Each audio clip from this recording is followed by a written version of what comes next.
Hi guys, it's Lynn again. So we're going to do more trigonometry story problems right now. This one is entitled The Water Slide. Again, I've seen this in a lot of different textbooks. Just about every trig class I've taught, we've covered this type of problem or some version of it. So I'm going to go ahead and set this up for you and see how you can solve this. So the water slide problem looks something like this. We have this blue water slide. So this section plus this section plus this section is some kind of water slide. And they're going to ask you to find the total distance of the slide. Okay, so the total length of the whole slide put together. They are going to give you the horizontal distance that the slide covers, which in this case is 100 feet. And then they're going to give you the vertical height in sections. So this bottom section is 15 feet, the top section is also 15 feet. And then they give you the angles of the slides. The bottom angle is 25 degrees. This other angle, the top angle, is 35 degrees. So the way we break this down to find the total length of the slide is basically to break it up into three chunks. We have, let's call this X, let's call this Y, and let's call this Z. All right, so trigonometry, we're looking for right triangles, okay? So to use sine, cosine, and tangent. So the right triangles we have in this scenario, let's go ahead and just do the top one first here. I noticed that we have this right triangle where we're given a 35-degree angle. We are given the opposite side to that 35-degree angle is 15, and we are looking for the hypotenuse. So opposite hypotenuse, that is the SO of the SOHCAHTOA. Let me write this out. I encourage you to write that out. SOHCAHTOA on every single quiz exam you ever take. Just helps you remember so your brain doesn't have to work as hard. If you just write it down, you have it to look at, right? So we're looking at opposite and hypotenuse. So that would be the SO, which means it is the sine. The sine of the angle.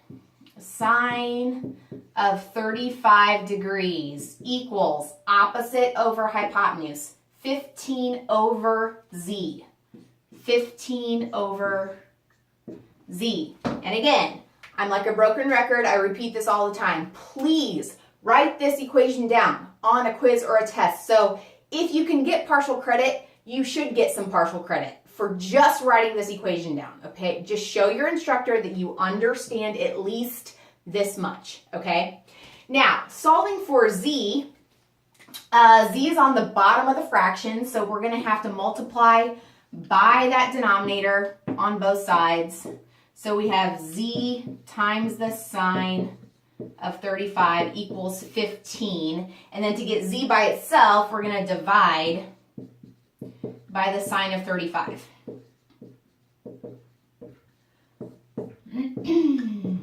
Okay, now it's calculator time. Whatever type of calculator you're comfortable with or whatever you're allowed to use, whether it's a one-line scientific or it's a graphing calculator, just make sure you have practiced on it and you know how to enter this correctly.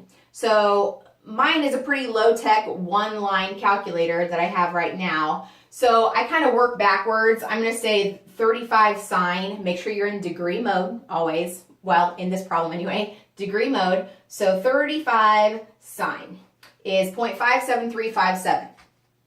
Please do not round in the middle of the problem. Carry it out at least 4 or 5 decimals.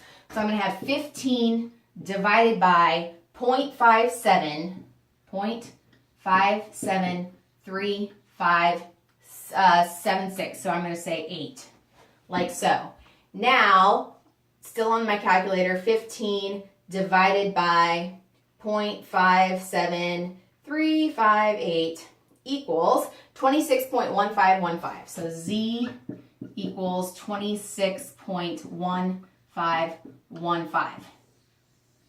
That's that section of my water slide. I'm a third of the way done, okay? So this is going to be a fun one. Lots going on. All right, so now, and mind you, you have to know your own calculator. Okay, back to calculator class is like a whole, half the battle is just knowing how to use your calculator correctly. I'm not going to spend a ton of time on that on these videos, on this video anyway, but you have to learn your calculator, the best way to enter this information and get the correct answer, okay? So that's kind of up to you to figure out the best way to do that on your calculator. Next, let's set up another trig equation to find x. It's going to be pretty similar to when we found z. We have this right triangle right there. We still know this, the opposite side of the 25-degree angle is 15. So we're, again, opposite hypotenuse. That would be a sine of this angle, which is 25 degrees, equals 15 over x. So go ahead and solve that. It's going to end up being x equals the top number 15 divided by the sine of 25. Same process as what we did over here, right? So I'm just kind of skipping a little bit to save time. But I'm going to say 25 sine, which is 0.4226. 15 divided by 0.4226. Carried it out 4 places. And 15 divided by that, 0.4226, equals 35.49. 35.49. That is my x quantity. I'm going to write these in up here. 35.49 for x, and z is 26.15. Almost there. Now I have to find y, the section in the middle. This one takes a little deducing to figure out how we're going to find it. Let me erase some of this just because I need space. So we found x, we found z. To find the chunk in the middle, the horizontal chunk in the middle, we are going to rely on this segment. Let's call it A.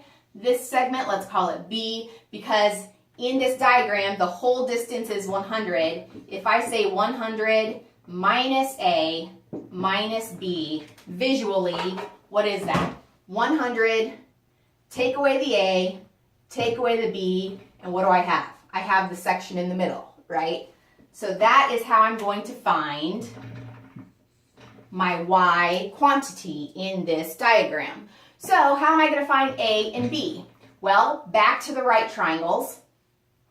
I could use the fact that this is the adjacent side, adjacent to 25, and I could say cosine. Cosine of 25 equals adjacent over hypotenuse. A over x. I know x is 35.49, right? I could do that. I could use cosine. I could also use tangent if you want to do that. I could also use the Pythagorean theorem, because in this right triangle, I know x, I know the hypotenuse is 35.49, I know the opposite side is 15. I could just say a squared plus 15 squared equals 35.49 squared, okay? So now I'm going against my previous advice saying don't round the decimals in the middle of the problem, right?